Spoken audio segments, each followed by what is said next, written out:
It's just as well that bees don't have to rely on Google Maps to find their way back to their hives. If they did, I seriously wonder if the species would become extinct overnight. Regular fans of your favourite podcaster will know that I'm trying to work my way around Beijing's 130-plus museums. So when I heard about the China Honey Bee Museum, there was no question that I should make my own pilgrimage to this shrine dedicated to the simple bee. The problem is finding the blessed place. And once again, looking it up on the web, everyone appears to have copied everyone else's entries, and I seriously wonder if anyone who has written about it has ever been there. Google Maps, I find, after trying 3 times to locate the place, has it marked at least 500 metres off course. Worse still, they haven't even got the local roads going anywhere near where they purport to go, as I can testify, having walked for 2.5 hours, Google Map in hand, and never finding the place. Mind you, I do in the process get some spectacular views of Beijing from afar. Depending on whom you're wont to believe, the Bee Museum is located inside the Botanical Gardens, to the west of the Botanical Gardens, to the northwest of the Botanical Gardens, and to the north of the Wofu Temple, inside the Beijing Botanical Gardens. Do we see a pattern emerging here? We sure do. I head on over to the Botanical Gardens with my friend Shu Fei. Well, that's to say, I headed over to the gardens on a previous visit, and she asked on my behalf of a couple of staff for the Botanical Gardens Conservatory where we could find the museum. They had never heard of it. She asked her friend Song Kai, who works in the academy across the road from the Botanical Gardens where he was. Sorry, he's heard of the Bee Research Institute, but knows nothing about a museum there. I make another journey out to the gardens one morning and ask 2 gatekeepers in my best Mandarin if they know where it is. One thinks it's over there somewhere, waving a grubby finger vaguely in the direction of the west gate from where I have just come. Not much up there, then. I consult some of the notice board maps liberally stuck up around the gardens. No mention of the museum on any of them. I'm almost on the point of giving up believing that such a museum exists when I get an SMS from Shu Fei. Song Kai, bless his cotton socks, has manfully made his way across the road into the gardens. I presume he gets free entrance, being a researcher at the academy, and finds there is a museum after all. Go to Wofu Temple, I'm reliably informed, and then go due west, where I will see a sign for it. I wonder. But now, full of hope and with a song in my heart, I head on back to the northwesternmost reaches of the capital. One little trick I've learned from my last foray to the gardens is that if you eschew the southeastern, the southern, and the western entrances, and head instead to the northwest entrance, which acts as a staff gate, and ask with a little boy lost look for the Bee Institute, not very difficult to do if you really are lost, you get waved through. And sure enough, if you keep your eyes peeled, you will eventually be rewarded with the sight of a notice board pointing to the Institute of Bees. The only problem is that if you follow that direction, you end up in a building site, and have bored-looking workmen shouting at you asking what you want. I put on my little boy lost look again. Hey, I'm getting good at this. And mutter out, "Mi fen bo guanma" at them. There is a hurried discussion, and their leader points down a hill and goes into a torrent of incomprehensible Chinese. But I get the general idea, and with a smile and a shixie, zaijian, I'm off in the general direction in which he points. I come to a rather nice bridge over an expanse of water, realize I must have come too far by now, but stop to take some pictures before finding another park attendant on whom I once again can practice my pathetic rendering of Mandarin. This time he points to a sign as if I'm daft or something. How could I have missed it? Okay, it's faded badly in the sun over its lifetime of probably 19 years, but there, as plain could be, are what looked like the remains of some eyes and a striped body. Could this be what I'm looking for? I start walking up a hill.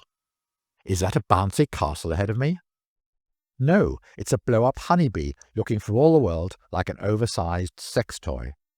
Is this how they entice the Chinese youngsters into their museum? I find myself in a Bee Institute, but no sign of a museum anywhere. Now that my Mandarin has passed muster on more than a couple of occasions, I approach an old woman sweeping the path and ask yet again, "Mi fen bo guanma?" Am I thick or something? Muttering under her breath, she walks me round the corner and points at a low-slung building. I've arrived. Perhaps I should explain at this point that, according to a website, the museum was set up in 1993. Not so, says another website. It was set up in 1997. Admission is 2 yuan, says one site. Another says price cost money, without being overly specific. Yet another says it is free. Opening hours are from 8 till 4:30, or from 9 till 5, but they all agree it is closed from November the 15th to March the 15th. This popular science educational base, located in the Haidan district, is all of 150 square feet, says one American website, which can't even get the spelling of Haidian correct. Another site puts the size at 150 square meters, which I'm more inclined to believe. See beekeeping accoutrements and spend your afternoon engrossed in apicultural studies, says another, forgetting that we're talking about a micro-sized museum here. Anyway, I've come in the morning. This bee kingdom possesses 3 exhibition halls, gushes yet another website that has been copied ad nauseam by others, too lazy to go find it from themselves. Little bees and their labour fruits contain endless knowledge. I walk inside and count 4 rooms, though each one is hardly any bigger than my bedroom. A museum guard is sitting in his chair fast asleep. Obviously, no one expects visitors in this place, and I feel almost guilty when my muttered "ni hao" wakes him with a jolt. He smiles expansively, and I can imagine him going home later to his wife. "Do you know we actually had someone visit the museum today," he will say, "and can you believe it was a Laowai?" Stuck onto a wall is an introduction to the honeybee, translated into impeccable English. It starts by reminding everyone that famous quote of Albert Einstein, who once said, "If the bee disappeared from the surface of the earth, man would have no more than 4 years to live." Except that, according to my research, Einstein never said any such thing, the quote first originating some 40 years after his death. But let's not allow the facts to get in the way of a good story. Someone has gone to a lot of trouble to pin a whole load of these unfortunate animals to a board and label it Zhonghua Mifeng, Chinese honeybee. That's about as far as the English explanations go. After that, one is on one's own, working out with the aid of some English headers, loads of pictures and diagrams, well, 475 according to the official blurb, and over 600 specimens, the life and times of the common Chinese bee. The main theme of the exhibition is "Bees are friends of human beings," I read. The exhibits tell you everything you could possibly want to know about the origin and fossils of bees, the history of bee culture, the cultural links between bees and human beings, Chinese beekeeping resources, the biology of bees, bee pollination, bee products, and bee venom therapy, among others. On entering this bee wonderland, one grows quite excited and feels as if he is wandering in the ancient world afar. All the bee fossils and specimens are vivid and great in style, expressing the history and life of the bee in every possible way. After learning the ins and outs of the interesting and particular kinds of bee dances, one may well understand the mystery of the insect world. Or rather, perhaps one would if one could understand Chinese. Stuck up on another wall is a distribution map of nectar plants in China, from which I can only deduce that large swathes of the Middle Kingdom have no flowers at all. There's a section on collecting honey, with a drawing of a woman being lowered down in a rope basket to raid a bee's nest circa 500 BC. When entering the kingdom of bee, you will find yourself wandering in ancient times. Before your eyes are bee fossils and rock drawings, which record the scene that people living 6,000 or 7,000 years ago are climbing the cliff to get the wild honey. Did you know that the word mi, or honey, was discovered in inscriptions on bones and tortoise shells of the Shang dynasty, that's 16th to 11th century BC, which demonstrates that China has a long history of bee culture. Mind you, why anyone would want to inscribe the word honey onto the back of a poor tortoise beats me.